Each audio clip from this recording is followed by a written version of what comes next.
राधे राधे। आज की इस वीडियो में मैं आपको दो बहन भाई जो बहुत दुखी थे उनकी कहानी सुनाने जा रही हूँ। आपको अगर मेरी कहानी अच्छी लगे तो कमेंट में ओम नमः शिवाय जरूर लिखें। सुनिए सावन के सोमवार की यह कहानी। किसी गांव में एक गवाला अपनी बीवी बच्चों के साथ एक गांव में रहता था। उसके एक बेटा और एक बेटी थी। गवाला था तो उसके पास बहुत सारे गाय और बछड़े थे। वह उन्हें चराने जाता था। गाय का घी और दूध बेचकर ही अपने परिवार का लालन पालन करता था। गवाला जितना भी कमाता था उसकी पत्नी उतने में ही संतुष्ट थी और अपने बच्चों का पालन पोषण करती थी। एक दिन गवाले की पत्नी बहुत बीमार हो गई और उसकी मृत्यु हो गई। बच्चों का पालन पोषण का भार सारा गवाले पर आ गया। वो कहते हैं ना, अगर बाप मर जाए तो माँ बच्चों का पालन पोषण भी कर लेती है और कमा भी लेती है। अब गवाले को बहुत परेशानी का सामना करना पड़ रहा था। अगर वो गाय को चराने जाए तो बच्चों का पालन पोषण और कौन करे, उनके लिए खाना कौन बनाए। बेटी 10-12 साल की थी, बेटा 8-9 साल का था। कुछ ऐसे समय उनका बीतता चला गया। फिर ग्वाले ने बच्चों के पालन पोषण के लिए दूसरी शादी कर ली। ग्वाले की दूसरी पत्नी घर आ गई। वह ग्वाले के बच्चों को बिल्कुल भी पसंद नहीं करती थी और ग्वाला भी अपनी दूसरी पत्नी के साथ खुश रहने लगा। अब ग्वाला अपनी दूसरी पत्नी की ही सारी बात मानता था। धीरे धीरे समय बीतता है और बच्चे और बड़े हो जाते हैं। लड़का 12 साल का हो जाता है। उसकी दूसरी माँ लड़के को बिल्कुल भी पसंद नहीं करती थी। एक बार वह अपने पति से कहती है कि आप क्यों गाय बछड़ों को चराने जाते हो?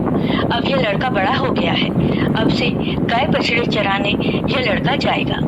फिर बेचारा लड़का रोज सुबह जंगल में गाय बछड़े चराने जाता और शाम को वापस आता। इधर लड़की भी बड़ी हो गई थी। वह घर का सारा काम करती और खाना बनाती और अपने भाई को अपने हाथों से खाना खिलाती। वह लड़की भगवान शिव की परम भक्त थी। वह भगवान शिव का रोज पूजा पाठ करती थी। वो दोनों भाई बहन एक दूसरे को बहुत प्यार करते थे और दोनों आपस में बातें करते कि पता नहीं हमारे पिताजी को क्या हो गया है। वो हम पर बिल्कुल भी ध्यान नहीं देते। जब से हमारी माँ की मृत्यु हुई है, हमारे कितने कष्ट भरे दिन आ गए हैं। तब बहन अपने भाई को समझाती है कि तुम बिल्कुल भी चिंता मत करो, तुम्हारी बड़ी बहन है ना। यह कहकर वह अपने भाई को ढांढस बंधाती है। फिर भाई कहता है, दीदी मुझे माँ की बहुत याद आती है। अगर आज हमारी माँ होती तो हमें कितने प्यार से खाना खिलाती। दोनों भाई बहन अपनी माँ को याद करके रोने लगे। ऐसे ही दिन बीत रहे थे। एक दिन लड़का गाय चराने जंगल गया। जंगल में लड़के को एक शेर मिल गया तो लड़का दौड़कर एक पेड़ पर चढ़ गया और शेर से कहा, शेर भाई तुम मुझे क्यों खाना चाहते हो? तब शेर ने कहा, भाई मैं बहुत भूखा हूँ। अगर तुम चाहते हो कि मैं तुम्हें न खाऊं तो तुम मुझे एक गाय या बछड़ा दे दो जिसे खाकर मैं अपनी भूख मिटा सकूं। लड़के ने कहा, भाई मैं अपनी बहन का इकलौता सहारा हूँ। मेरी बहन तो रो रो कर मर जाएगी। मेरे पिता और सौतेली माँ है जो हम दोनों पर बहुत अत्याचार करते हैं। मैं अपनी बहन की उम्मीद नहीं टूटने दे सकता। अगर फिर भी तुम्हें मुझे खाना है या गाय और बछड़ा खाना है तो मैं नहीं कह सकता, क्योंकि इसके लिए मुझे अपने माता पिता से पूछना होगा। तब शेर ने कहा, ठीक है, कल तुम अपने माता पिता से पूछ कर आना। फिर लड़का शाम को अपने घर गया और अपने पिता से कहा, पिताजी आज मुझे जंगल में शेर मिला। अभी पूरी बात हुई भी नहीं थी कि उसके पिता ने उसके 2 चांटे लगा दिए। फिर वो रोने लगा। रोते रोते उसने कहा, पिताजी मैं आपसे कुछ कहना चाहता हूँ, आप मेरी बात तो सुन लीजिए। जैसे तैसे लड़के ने अपने पिता को सारी बात बताई कि जंगल में उसे कल एक शेर मिला था, वह मुझे खाएगा या गाय और बछड़े को। यह सब बात उसकी सौतेली माँ सुन रही थी। उसने कहा कि गाय और बछड़ा कम नहीं होने चाहिए। पता है वो कितने कीमती हैं। उनके दूध से ही तो हमारा घर चलता है और तुम्हारे बिना तो हमारा कुछ नहीं बिगड़ेगा। इसलिए अच्छा है शेर तुम्हें ही खा जाए। अब वह बेचारा दुखी मन से अपनी बहन के पास गया। उसकी बहन ने खाना खिलाया और पूछा कि तुम इतने उदास क्यों हो? तब लड़के ने सारी बात अपनी बहन को बता दी। तब उसकी बहन उसे समझाने लगी कि तुम तो मेरी जिंदगी का आधार हो भाई, तुम्हारे बिना तो मैं जीने की सोच भी नहीं सकती।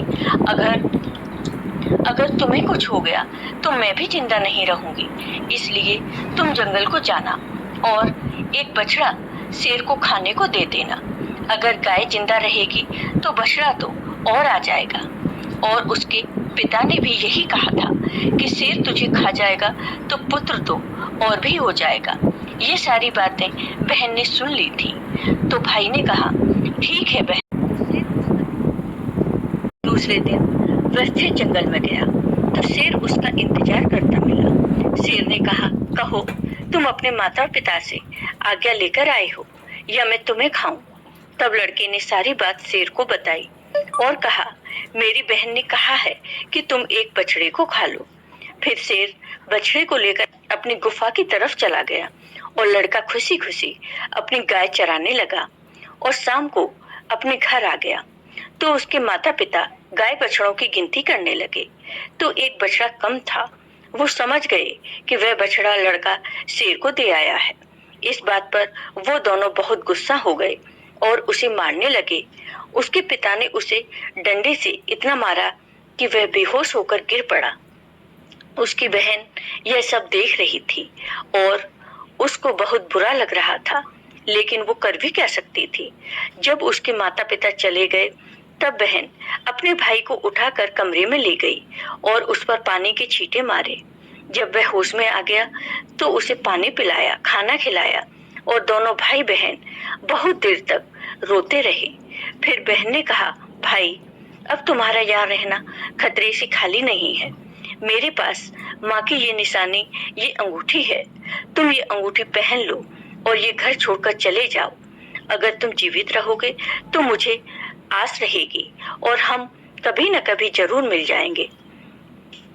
भाई की समझ में बहन की सारी बात आ रही थी, लेकिन उसने कहा, बहन तुम ठीक कह रही हो, लेकिन मैं तुम्हें यहाँ अकेले छोड़कर कैसे चला जाऊं?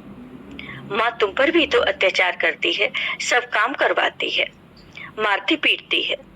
तब बहन ने कहा, भाई अगर तुम ठीक रहोगे तो मैं सब सहन कर लूंगी, लेकिन तुम यहाँ से चले जाओ। भाई अपनी बहन की बात मान लेता है और एक धागा उठाता है और अपनी बहन की कलाई में बांध देता है। ये मेरी निशानी है, जब भी हम मिलेंगे तो ये देखकर एक दूसरे को पहचान लेंगे। तुम ये धागा टूटने मत देना। बहन ने कहा, ठीक है। जब दोनों भाई बहन बातें कर रहे थे तो उनकी सौतेली माँ सब बातें सुन रही थी। तब वह मन में सोचने लगी, अच्छा ये बात है, अब मैं इन्हें मजा चखाती हूँ। जब लड़का और लड़की सो गए तो सौतेली माँ ने अपने पति से कहा कि मुझे तो इस लड़के का मांस खाना है। पति ने कहा, ठीक है, अगर तुम्हारी ज्यादा इच्छा होती है तो मैं अभी इसका मांस लेकर आता हूँ। बाप इतना निर्दयी, इतना कठोर हृदय का हो गया कि उसने अपने बेटे को उठाया और बाहर ले गया और कुल्हाड़ी से उसके छोटे छोटे टुकड़े कर दिए। फिर टुकड़े लेकर अपनी पत्नी के पास आया, ये लो खा लो। तब उसकी पत्नी ने उन टुकड़ों की सब्जी बनाई और खाना बनाया। फिर उसने एक थाली अपने लिए और एक पति के लिए लगाई। तभी उसके मन में विचार आया कि भाई बहन का बहुत गहरा प्यार है, तो बहन को उसके भाई का मांस जरूर खिलाना चाहिए। तो उसने बहन को बुलाया और एक थाली उसके लिए भी लगाई और कहा, खाओ। तब बहन सोचने लगी कि इतने प्यार से तो माँ ने कभी खाना नहीं दिया, जरूर कोई बात है। जब वो खाना खाने लगे तो बहन ने देखा कि थाली में वही उंगली आ गई जिसमें वह अंगूठी थी। बहन तुरंत समझ गई, क्योंकि वह सुबह से अपने भाई को खोज रही थी, लेकिन वह उसे कहीं दिखाई नहीं दिया। उसका शक यकीन में बदल गया वह अंगूठी देखकर। अब वह अंदर जाकर जोर जोर से रोने लगी और भगवान शिव से कहने लगी, हे भगवान, ये क्या हुआ? इन लोगों ने मेरे भाई को मार डाला, अब मैं अकेली रह गई। अब वह रोई जा रही थी। तभी उसे बड़े बूढ़ों की बात याद आई कि किसी इंसान की मुक्ति तब तक नहीं होती जब तक कि उसकी अस्थियां नदी में विसर्जित नहीं होती। उसने सोचा, मेरे भाई की भी तो मुक्ति भी नहीं होगी, ये लोग तो उसे मारकर खा गए। तभी उसने वह उंगली उठाई और चलते चलते वह नदी के किनारे पहुंच गई। वह उंगली को अपने हाथों में लेकर जोर जोर से रोने लगी। वह भगवान को याद कर रही थी, क्योंकि वह लड़की बहुत धार्मिक थी। वह रोज भगवान शिव का पूजा पाठ किया करती थी, सोमवार का व्रत रखती थी और हमेशा भगवान से यही प्रार्थना करती थी कि हे भगवान, मेरे भाई की रक्षा करना। उस दिन भी वह रोते रोते कह रही थी, हे भगवान, मेरा इस संसार में कोई नहीं है। एक भाई था, उसे भी तुमने ले लिया। माँ को तो पहले ही छीन लिया। अब मैं किसके लिए जीवित रहूंगी? मैं कैसे रहूंगी? अब मैं भी इसी नदी में कूदकर अपनी जान दे दूंगी। फिर वह उंगली उसने नदी में डाली और भगवान से प्रार्थना की, हे भगवान, मेरे भाई को मुक्ति देना। वह जहाँ कहीं भी है, उसकी आत्मा को शांति मिले। फिर नदी में कूदने वाली होती है तो उसने देखा कि जो उंगली उसने नदी में डाली है वह तोता बनकर उड़ गया और नदी के पास एक पेड़ था, वह उस पर जाकर बैठ गया। फिर तोते ने कहा, बहन, तू क्यों दुखी होती है? मैं तेरा भाई हूँ। बहन, तुमने ये बहुत अच्छा किया जो तुमने ये उंगली नदी में डाल दी। इससे मेरी मुक्ति हो गई और मुझे तोते का जन्म मिल गया। बहन, तुम चिंता मत करो, मैं तोता बनकर भी तुम्हारी हर तरह से मदद करूंगा। हम दोनों आपस में सुख दुख की बातें किया करेंगे। यह देखकर बहन बहुत खुश हुई कि चलो, मेरा भाई साथ तो है, किसी भी रूप में सही। फिर बहन घर वापस आ गई। सौतेली माँ उससे सारा काम करवाती और बहुत खुश होती कि चलो, इसके कोई भाई नहीं है, इसके भाई से तो पीछा छूटा। लेकिन वह लड़की जल्दी से अपना काम पूरा करती और बाग बगीचे में जाती। वहाँ उसका भाई उसका इंतजार करता रहता था। दोनों भाई बहन खूब बातें करते। वह अपनी बहन को अच्छे अच्छे फल खिलाता। सावन का महीना चल रहा था। लड़की सावन महीने में पूजा पाठ करती, सावन सोमवार का व्रत रखती और पूजा पाठ करने के बहाने ही वह बगीचे में जाती थी। भाई ने बहन से कहा, बहन, तुम चिंता मत करना। यदि माँ पिताजी तुम्हें यहाँ न आने दें तो मैं घर के बाहर किसी डाल पर तुम्हें बैठा दिखाई दूंगा। बहन बहुत खुश थी। वह मन से बहुत खुश रहने लगी। रक्षाबंधन का त्योहार आने वाला था तो भाई ने सोचा, मुझे अपनी बहन के लिए कुछ करना चाहिए। यह वहाँ निर्दयी लोगों के साथ रहती है। जो उन्होंने मेरे साथ किया, कहीं मेरी बहन के साथ न कर दें। मुझे उनसे बदला लेना होगा। फिर उसने भगवान से प्रार्थना की कि हे भगवान, मेरी बहन की रक्षा करना। तभी वह एक लोहार के पास पहुंचा। लोहार से तोते ने कहा, पिता ने मारा, माँ ने मरवाया, बहन सरासर रोई री, मैं हरियल तोता बन उड़ आया। फिर वह लोहार कहने लगा, तुम क्या कह रहे हो? मेरी तो कुछ भी समझ में नहीं आया। फिर उसने वही दोहराया, पिता ने मारा, माँ ने मरवाया, बहन सरासर रोई री, मैं हरियल तोता बन उड़ आया। तोते को बोलता हुआ देखकर उसे उसकी बातें सुनने का मन हुआ। वह कहने लगा, तोता, तुम मुझे खुलकर बताओ, तुम क्या कहना चाहते हो? तब तोते ने सारी बात लोहार को बताई। लोहार तोते की बात सुनकर कहता है, तुम्हारी कहानी तो बहुत ही दुख भरी है। यह सुनकर मुझे रोना आ रहा है। तुम बताओ, तुम मुझसे क्या चाहते हो? अगर तुम चाहो तो मैं तुम्हारे लिए अपनी जान भी दे सकता हूँ। तब तोते ने कहा, मुझे कुछ नहीं चाहिए, बस तुम मेरे लिए एक ऐसी कटार बना दो जो तलवार से भी तेज हो। लोहार ने कहा, ठीक है भाई। फिर उस लोहार ने तोते के लिए कटार बनाई। कटार बन गई। तोते ने कहा, इस कटार को मेरे पंखों में छुपा दो। लोहार ने कटार तोता के पंखों में छुपा दी। वह तोता वापस पेड़ पर आ गया। उसने अपनी बहन को कुछ नहीं बताया। उसकी बहन उससे मिली, बातें की, साथ में भोजन किया और वह घर वापस चली गई। अगले दिन तोता एक सुनार के पास गया और सुनार से भी वही बातें कही कि बाप ने मारा, माँ ने मरवाया, बहन सरासर रोई री, मैं हरियल तोता बन उड़ाया। सुनार ने कहा, तुम क्या कह रहे हो?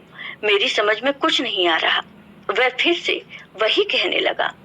सुनार को भी उसकी बातें जानने की इच्छा हुई कि यह क्या कहना चाहता है। सुनार ने तोते से कहा कि तुम मुझे सीधे सीधे बताओ, तुम क्या कहना चाहते हो? तो तोता ने सुनार को भी अपनी सारी बात बता दी। सुनार भी तोते की बात सुनकर बहुत दुखी हुआ। सुनार को उससे बहुत हमदर्दी हो जाती है और सुनार भी उसकी बातें सुनकर रोने लगता है। फिर सुनार कहता है, बताओ मैं तुम्हारी क्या मदद कर सकता हूँ। तोते ने कहा कि भाई, रक्षाबंधन आने वाला है, मैं अपनी बहन को सोने के कुछ गहने देना चाहता हूँ, तो तुम मेरी बहन के लिए गहने बना दो। सुनार ने कहा, बस इतनी सी बात, बताओ क्या क्या बनाना है। फिर सुनार ने उसकी बहन के लिए कुछ गहने बना दिए। तो तोते ने उसे बहुत धन्यवाद दिया और कहा, भाई ये गहने तुम मेरी गर्दन में डाल दो। सुनार ने वो गहने उसकी गर्दन में डाल दिए। फिर तोता उड़कर उसी पेड़ पर आ गया। जिस पेड़ पर वह रहता था उसी के खोखल में तोते ने उन गहनों को रख दिया। फिर रक्षाबंधन का त्योहार आया तो उसकी बहन उसे राखी बांधने आई। तो दोनों भाई बहन बहुत खुश हुए। तोते ने सारे गहने अपनी बहन को दे दिए। गहने पाकर बहन बहुत खुश हुई। फिर उसने पूछा कि तुम्हारे पास ये गहने कहाँ से आए। तोते ने कहा, मेरा एक सुनार दोस्त है, उसने मुझे बनाकर दिए हैं। फिर बहन खुशी खुशी घर चली गई। जब सौतेली माँ ने उसे गहने पहने हुए देखा तो वह जल भुन गई और उसे मारते हुए बोली, ये गहने कहाँ से चोरी करके लाई है। तब उसने कहा, माँ, मैंने ये गहने कहीं से चुराए नहीं हैं, ये तो मेरे भाई ने मुझे दिए हैं, जो एक तोता है। वह सौतेली माँ को पूरी बात नहीं बताती कि उसका भाई ही तोता बन गया है। उसने कहा, एक तोता है, वो मुझसे बातें करता है और मैंने उसे अपना भाई बना लिया है, उसी ने मुझे ये गहने दिए हैं। तब सौतेली माँ सोचने लगती है कि ऐसा कौन सा तोता है जो इसका भाई बन गया है। जैसे तैसे तो एक भाई से पीछा छुड़ाया है, अब ये दूसरा भाई कहाँ से आ गया। फिर दूसरे दिन उसकी माँ उस तोते को ढूंढने जंगल में जाती है। तभी उसे तोता दिखाई देता है। वह तोते को पकड़ने की कोशिश करती है, लेकिन तोता उसके हाथ में नहीं आता। थक हार कर वह बैठ जाती है। कुछ देर बाद फिर तोते को पकड़ने की कोशिश करती है, लेकिन तोता उसकी पकड़ में नहीं आता। वह सोचती है कि कैसे भी मैं इसे पकड़ लूं और इसे मार दूं। इसे ज्यादा भाई बनने का शौक है। वह सुबह से शाम तक तोते को पकड़ने की कोशिश करती है, लेकिन तोते को नहीं पकड़ पाती। फिर वह घर आती है तो उसका सारा गुस्सा उस लड़की पर निकलता है। वह उसे सारे गहने भी छीन लेती है। अगले दिन लड़की तोते से मिलने जाती है तो तोता कहता है, बहन, जो गहने मैंने तुम्हें दिए थे वो कहाँ हैं? तब बहन कहती है, भैया, वो गहने तो माँ ने छीन लिए।